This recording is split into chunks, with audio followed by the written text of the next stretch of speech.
Sierra and I have been dating for 4 years. I absolutely love her and felt like she was my soulmate. I knew I wanted to propose 2 years into dating, but decided to wait 1 more year so that I could get in a better financial situation. Last year, I proposed. It was a private proposal on the beach where we went on our first date. She looked at me and said, "I want to marry you, but not right now." She said she wasn't in the right personal space to get engaged and asked for some time. That stung, but I was okay with it. After all, I put off proposing so I can be in a good position, so it's only fair I give her the chance. It's been a year since then, and I decided to propose again. This time, I asked our friends to help me set it up because I wanted to do something nicer. We orchestrated a nice dinner and a proposal in front of a beautiful fountain in the city's botanical garden. Everything was ready, dinner went great, and we went to the fountain. She saw the roses and everything, and then I got down on one knee and asked her to marry me. She teared up and told me, "Not just yet." This stung really bad. I knew I wanted her in my life forever, but this is the second time she turned me down. I asked her why, and she told me the same thing as last year.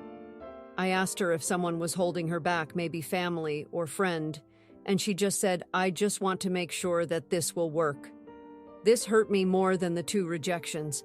I told her if after 4 years she isn't sure, then what will make her sure? She asked me to give her time, and I told her no. I told her that I'm not going to keep wasting my time and love if she's going to keep saying no. I told her that I can't do this anymore. She began begging me not to leave and said, "Fine, I'll marry you, just please don't go." That made me mad, but I didn't say anything. I left.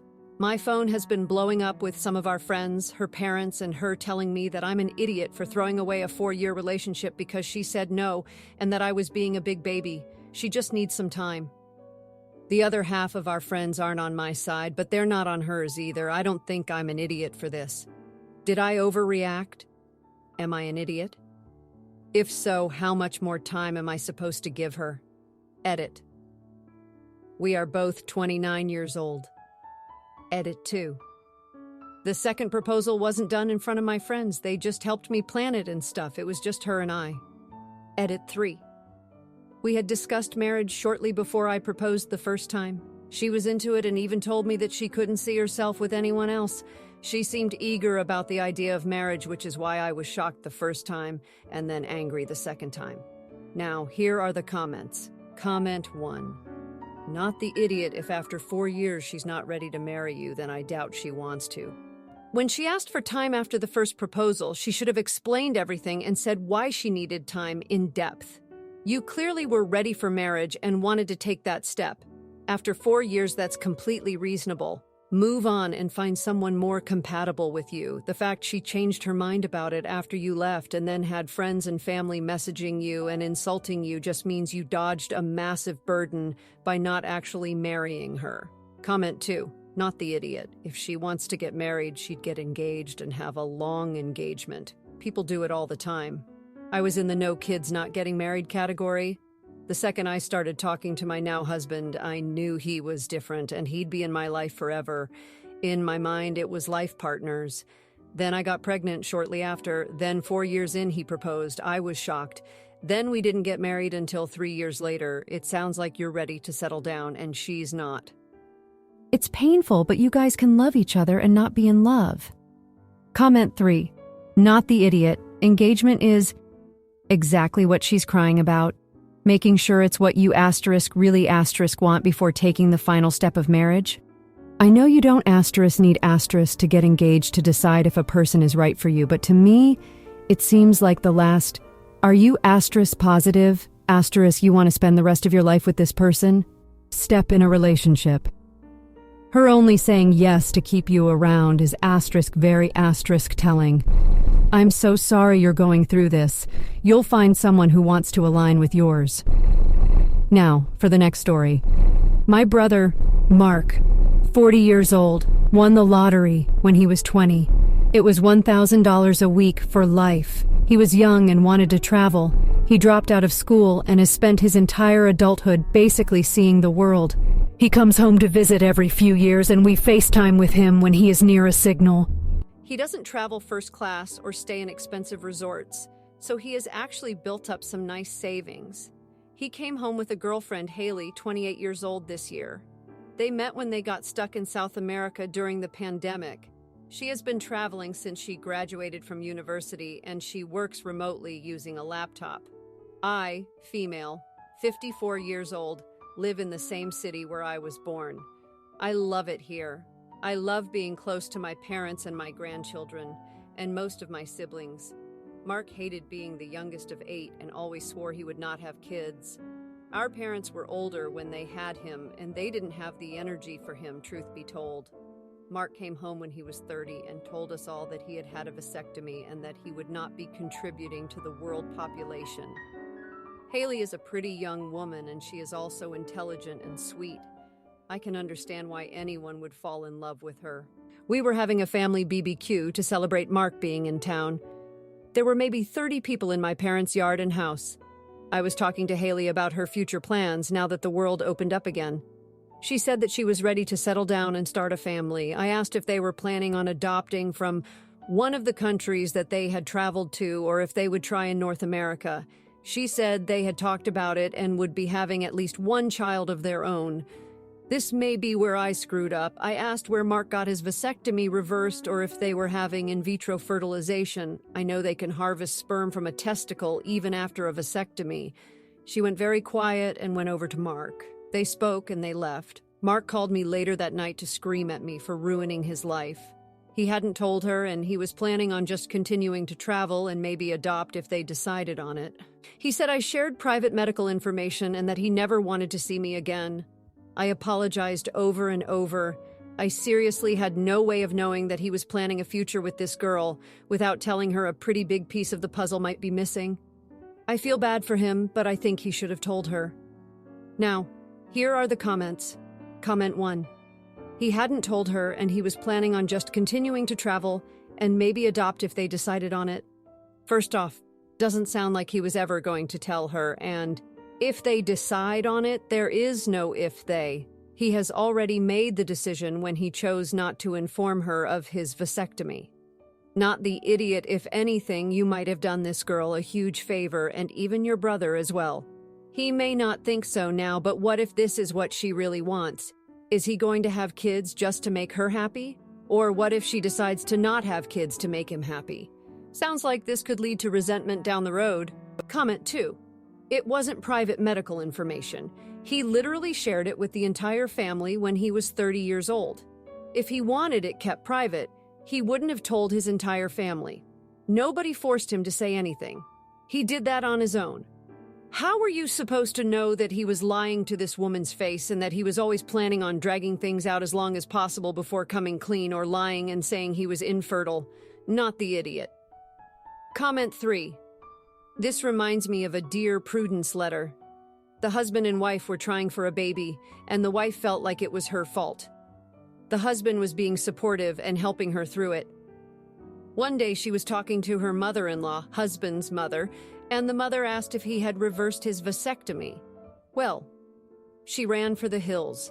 Why would anyone stay with someone who leaves out some very important info? Not the idiot. You saved her a lot of pain. Now, for the next story.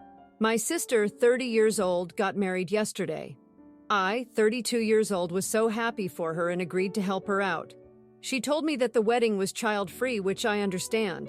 So I asked my best friend if there was any way he could watch my son, and he agreed. I arrived at the wedding and found that it was not child-free. There were probably 15 children there. I was confused, but I didn't want to make a scene, so I waited until my sister came over to me and I asked her what the deal was. What she told me broke my heart, and I don't know how I can look at her the same way again. She confessed that my son, 12 years old, was excluded because he has an amputated leg. She said that it would draw attention to him at the wedding. I almost lost it. I could understand if he was going to be disruptive or something, but because of that, I didn't trust myself in that moment, so I just walked out and went home. When I got home, my son asked me why I was back so early, so I made up some excuse and then spent the rest of the day having fun with him because it was the only thing keeping me sane. Since then, I've been getting dozens of messages from people saying how me leaving caused my sister to start crying and the whole wedding was ruined. But I honestly don't care right now. I'm a mess. I'm a single dad, so I don't have someone to help me right now. But these messages are actually making me wonder, am I the idiot? Now, here are the comment 1. Thank you so much for the comments so far. I've seen some people hoping my son and I had fun yesterday. My son had a blast and it helped me feel a little better. I took him to his favorite restaurant and then he wanted to see the Barbie movie, so we went together. When we got home, he wanted to play his new video game, so I played with him for a couple hours. He was smiling the whole time, which made me feel a little better. Comment 2. You are an amazing dad for walking out. Not saying anything, I would have absolutely lost it at her selfish behavior. Her crying is her guilt, nothing more, nothing less. She ruined not only her wedding day, but any respect I guess you had for her. If they asked why you walked, let them know what type of person they are there to support and make memories with. Not the idiot. Comment 3. Not the idiot. I don't have any biological children, but I'm a stepmom. If this was done to my stepkids, you wouldn't have to worry about seeing me or them again. You mess with my kids, I'm done. Your sister has shown you who she is. Believe her.